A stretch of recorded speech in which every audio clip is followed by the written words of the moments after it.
Alors salut, c'est Jean-Christophe. Dans cette vidéo, on s'en va au Mans. On va voir les soucis électriques sur mon chantier. C'est un chantier qu'on a déjà visité il y a 15 jours. Vous allez voir les évolutions, les décisions qui ont été prises. En France, un quart des installations électriques ne sont pas aux normes. Et encore un quart, c'est parmi tout le parc immobilier français. Donc ça comprend aussi les logements neufs. Nous, investisseurs immobiliers rentables, on s'intéresse aussi à l'ancien. Pour le coup, le chiffre va passer d'un quart à 3 quarts à mon avis. Écoutez le bruit que ça fait peur. Alors en France, il y a quand même 200 morts par an dus à des électrocutions. D'autant plus que chaque année, on a 300 000 nouveaux logements qui deviennent obsolètes et qui viennent gonfler ce chiffre. En tant que bailleur, eh bien, votre responsabilité peut être mise en cause. Les incendies dans les maisons, 30% c'est dû à des incendies électriques. Il existe un décret 87-149 qui fixe les conditions minimales de confort et d'habitabilité. Alors pourquoi est-ce qu'il y a des incendies? Eh bien souvent parce que ça peut être, on a des sections qui ne sont pas adaptées et on a des circuits qui sont trop chargés. Ça peut être à cause des tableaux qui sont surdimensionnés, donc ça ne disjoncte pas au moment où ça devrait.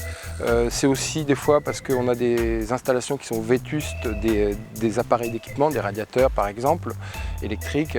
Ça peut être à cause du circuit en lui-même, par exemple des fils gainés de tissus qui ont plus de 30 ans et dont l'isolation ne fait plus son travail. Alors à quoi ça sert une assurance décennale? Ça sert à vous couvrir lorsque le bien devient impropre à la destination, donc il va vous indemniser. Si vous n'avez pas cette assurance, alors vous ou votre artisan ou votre chef des travaux, peu importe, si en tout cas personne n'a souscrit cette assurance-là, eh bien vous pourrez essayer d'avoir des recours en justice, mais ça peut durer 10 ans.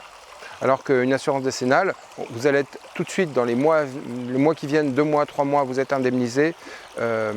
Et après, l'assurance, elle, se retourne contre l'artisan.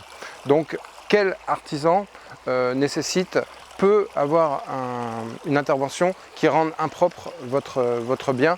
Par exemple, un peintre, au pire c'est mal peint, ça n'empêche pas d'habiter le logement. Mais on a des métiers comme ça qui sont un petit peu compliqués. On se demande si, par exemple, un plaquiste, est-ce que de mal mettre le placo, ça peut rendre impropre le bien?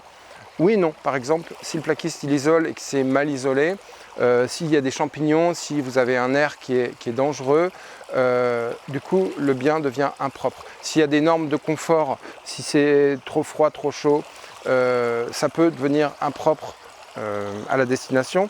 Alors un maçon c'est évident, lui ça va jouer sur la structure, donc évidemment il faut qu'il ait une assurance décennale.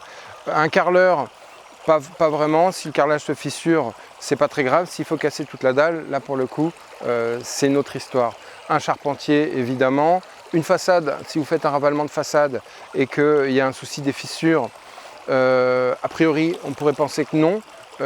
Sauf que si on a des infiltrations d'eau, pour le coup, c'est l'assurance décennale. Donc c'est pas toujours évident.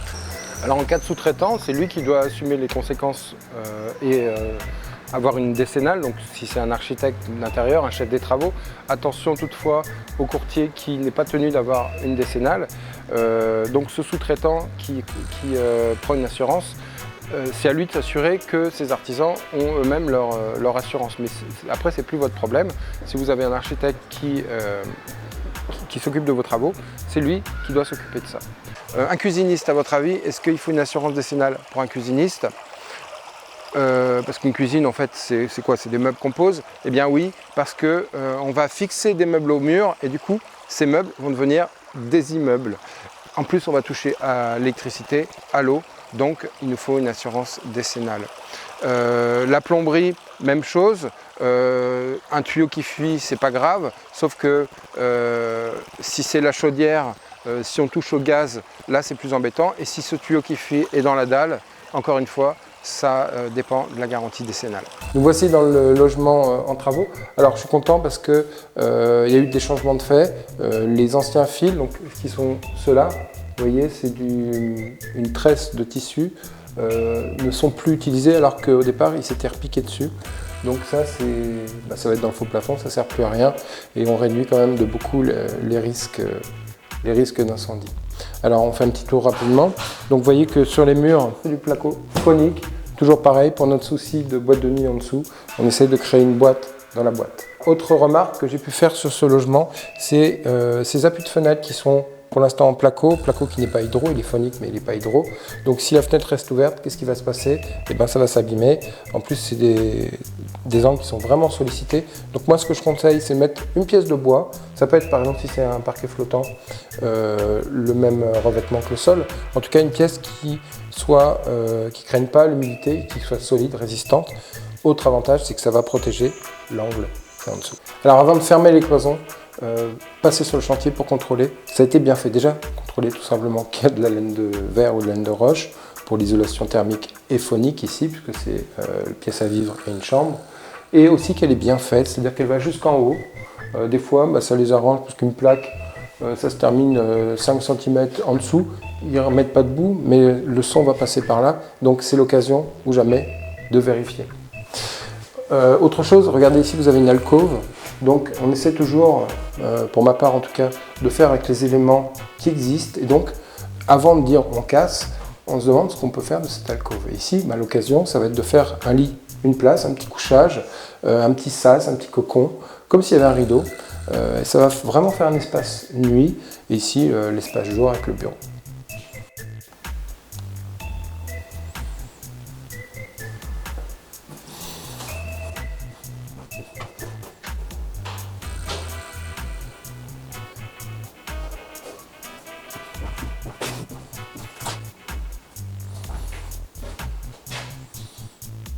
Donc ici, on essaie de conserver le placard, vous verrez, ça fera bien.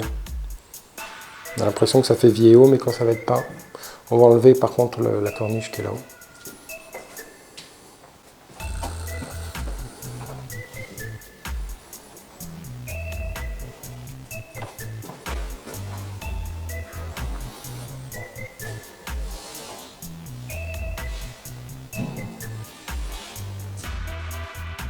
Alors voilà, on a fait le tour, donc il est 18h30, on est là depuis 10h30 ce matin.